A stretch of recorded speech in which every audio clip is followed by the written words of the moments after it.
call this shower laundry. That's pretty hiker trash. It's just like making wine. Yeah. Stepping on grapes.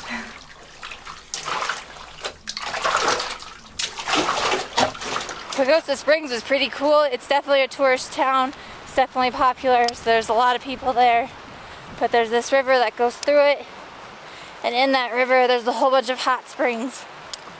And that's pretty sweet. And we got to enjoy the hot springs a little bit and relax.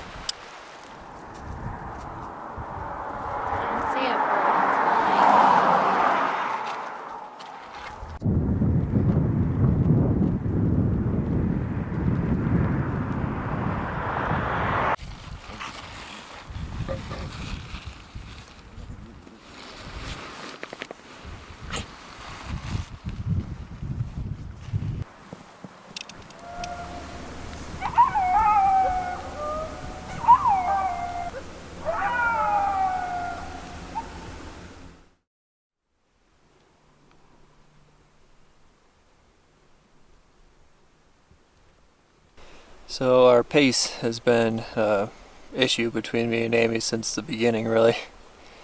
I'm always pushing to go faster than she wants to go. That's because our priorities are a little bit different. It's not my top priority, but I do forget that sometimes. And sometimes I treat it like it is a top priority. My top priority for this hike is for us to stay together. My second priority is a sort of spiritual awakening. That's something that I'm kind of searching for out here. And my third priority is to finish the hike. I'm trying to figure out why it's so important to me to maintain what I think is a good thru hiking pace to make it to Canada. I mean, there's the obvious reason that we're doing a thru hike. If you want to do the whole trail, you're gonna walk from Mexico to Canada, but it goes a lot deeper than that.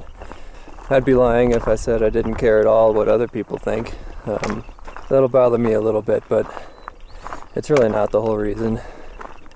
I think the deeper and most important reason why I hang on to this idea so tightly and why it's so important to me to set this pace is because it's a part of my identity. I kind of formed my identity on my first thru hike. That's really where I figured out who I was, what I wanted out of life. So it's just kind of who I am. And for Amy, her identity is built around entirely different things. And in order for her to achieve her top priorities, which are centered around healing out here, she needs to take her time. She can't have me pushing her to go all the time. That only hurts her. I didn't know what kind of growth I would be going through on this hike. And I think now I'm finding out. And unfortunately, I think in order for Amy to go through the healing process that she needs to on this hike, I'm going to have to go through the growing process that I have to first. Because only then will that open up space for her to heal. Alex, what are you doing?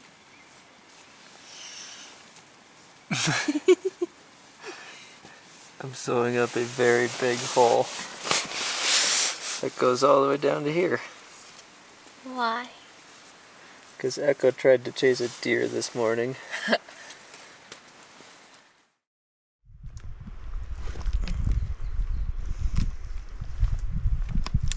We just took the Creede cutoff, which is another alternate route that will bypass a big portion of the San Juan mountain range. Apparently this trail has not been maintained in a long time. It's pretty hard to follow and there's a lot of blowdowns. But it's going to save us a lot of miles and a lot of time. We decided it'd probably be best to take this shortcut so we don't get way behind. But it is a little bit of a bummer because we're going to be skipping out on some incredible scenery. But there's a lot of trail ahead of us, and I'm sure we're still going to find some of that good scenery.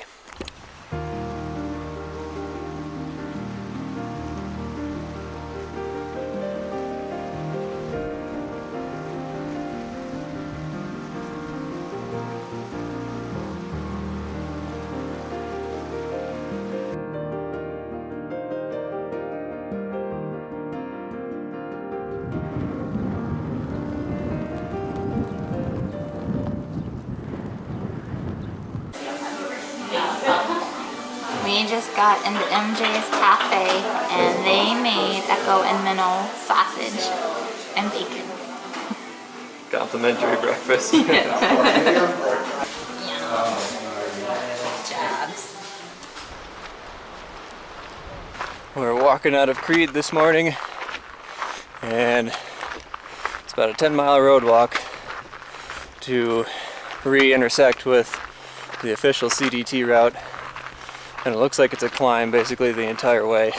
Creede sits at about 8,800 feet, and by the time we intersect with the CDT, we'll be at almost 12,000 feet. Creede is an old mining town, so on our walk out of town, saw a bunch of the old historic mining ruins. Pretty impressive engineering for them to build that stuff into the side of a mountain 100 years ago. So we have a longer section coming up now. From Creede to Salida is about 95 miles. I think the snow is behind us now at this point, so we don't have that to worry about. But I'm kind of looking forward to being out on a longer section and having some more manageable terrain, I think, too. We did shave off a few miles on this section already. We found somebody to give us a ride up near the pass, so that saved us a few hours. But I guess the way we're looking at it now is that if we can find little things here and there to save us some time, that'll help us out a lot in the long run, as far as actually making it to Canada. Here comes the rain again. A little bit late today, it's like 3 o'clock. There's rain in the forecast every day for the next like 10 days, I think. That's just something we're gonna have to live with.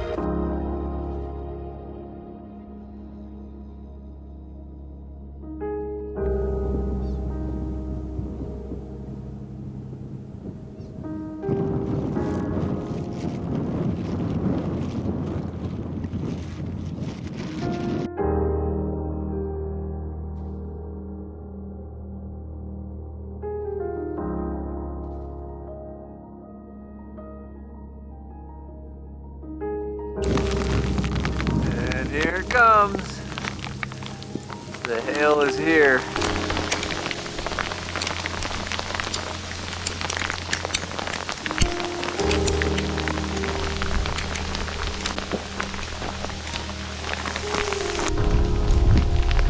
That stings.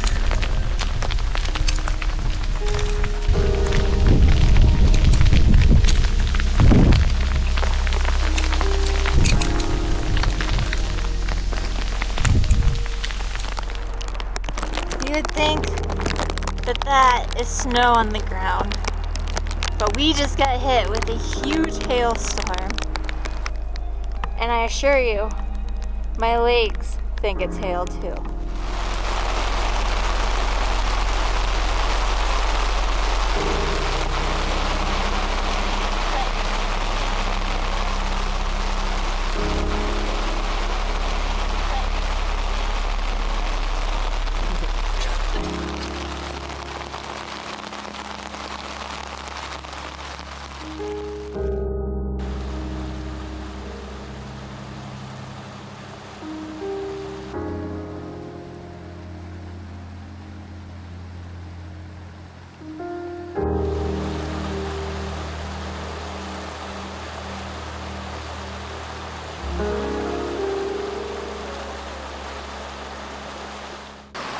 It rained a lot last night, and looks like up high, no snow.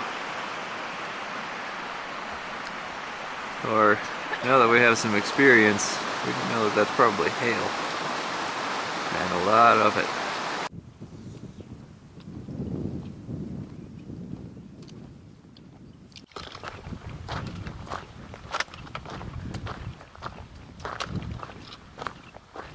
That looks like the spot.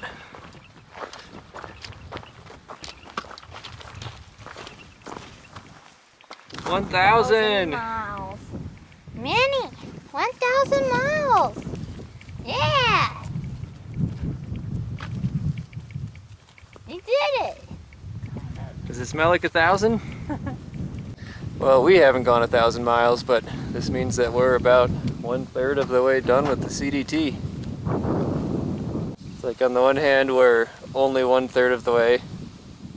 On the other hand, it's like we're already 1/3 of the way done. This is the longest hike I've attempted by far. And the crazy thing is, it still feels like we're only just getting started. And I've been trying to figure out why. Not very much has become routine yet. Well, first of all, this hike is just entirely different than my other through hikes. Mostly what's different about it is that it's way more complicated. There is so much more going on than just one person trying to hike from point A to point B. We're hiking as a boyfriend and girlfriend team. That's pretty complicated. We brought 2 dogs with us. That's pretty complicated. We're trying to work through a lot of emotional trauma. That's pretty complicated.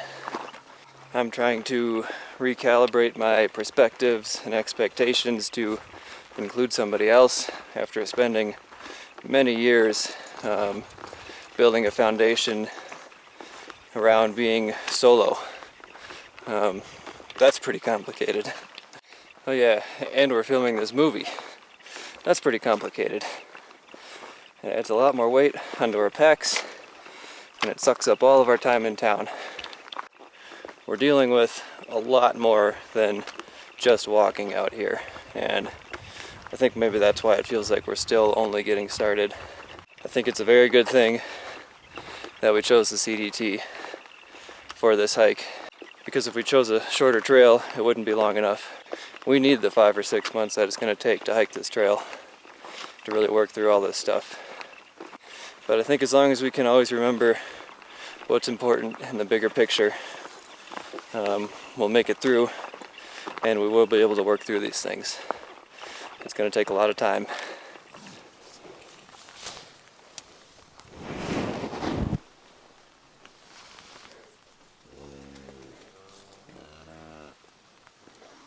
Hello, neighbors.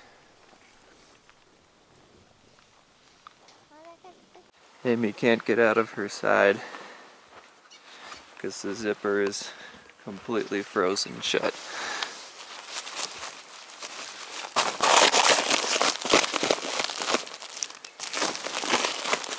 It rained hard again last night, like so much rain and hail. When Amy and I compare our top priorities, they actually are pretty similar. Completing this trail and making it to Canada, it is still a goal of Amy's. Making it to Canada is down around number 3 or 4 on our priority list. So I think there's a couple of reasons why this whole mileage thing has become such an issue between Amy and I. First of all, before we started the hike, we both agreed that that's not what this was about. There are things that are more important than getting our miles in and making it to Canada and all that. And I've definitely been acting as if that's not the case some days. So it's totally understandable that that doesn't seem fair.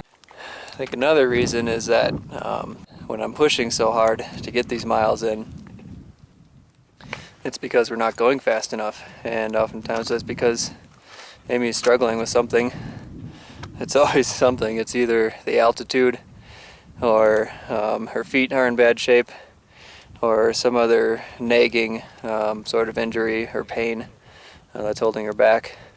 Most of the time my body doesn't hurt, but most of the time her body does hurt. So I do forget that sometimes, and I push her as if she wasn't in pain.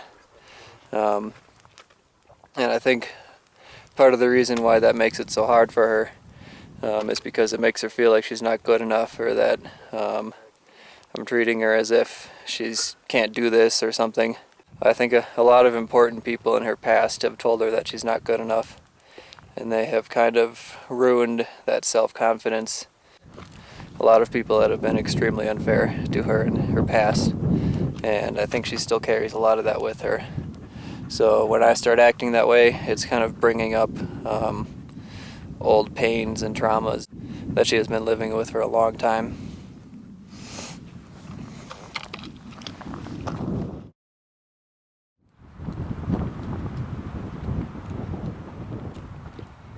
It's not raining yet.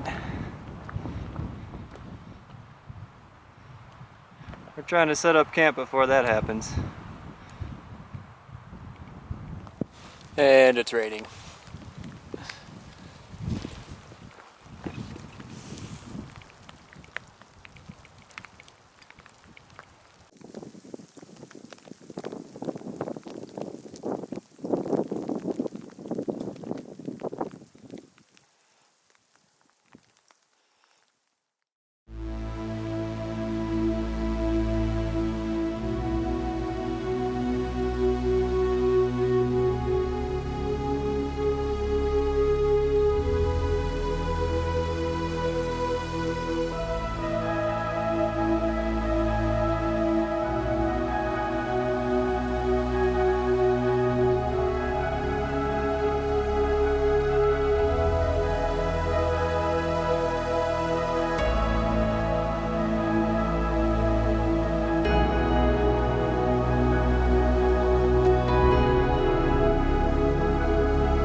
I'm burning sage, and it is to help cleanse and purify myself, and to help acknowledge things on the trail.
Do a slide, Echo.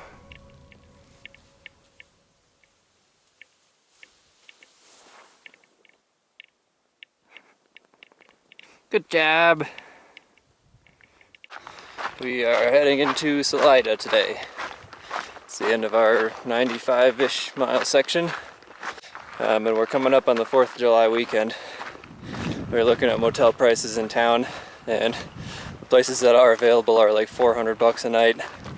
So luckily there is a place on Guthook, which is the app that we use to navigate, called Hey Duke's Hideout, which is just a home, and they put up hikers.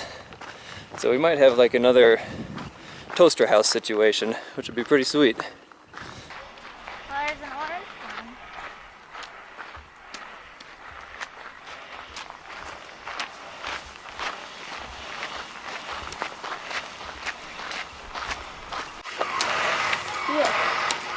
Food and gifts. And gifts.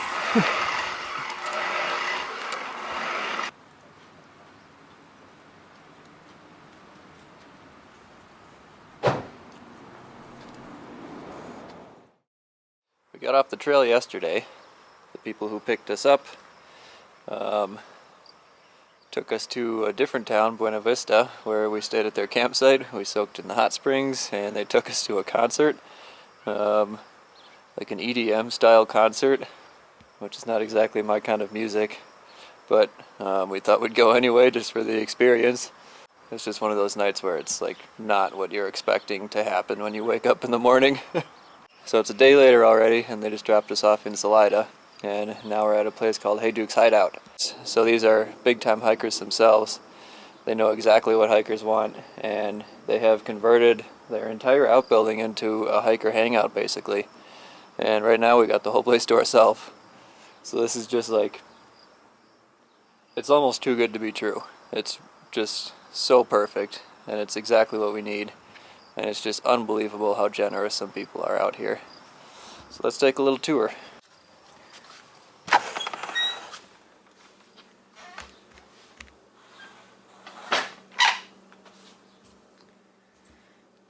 I mean, it's basically like having your own house. We've got everything that we need here. Kitchen, refrigerators, soda and beer for sale.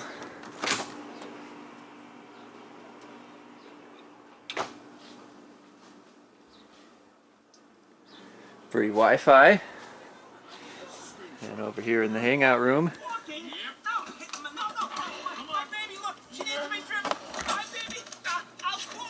Amy is adding our location on the map. We've got somebody from Japan. Oh wow. Monsters Inc. is on. We got Wi-Fi. I set up my little editing workstation here. And I think the dogs are enjoying it too. You happy to be here, Echo? Laundry. There's showers out back, porta potty out back. They even have bikes that we can ride into town. We in Saga! And it's all donation based.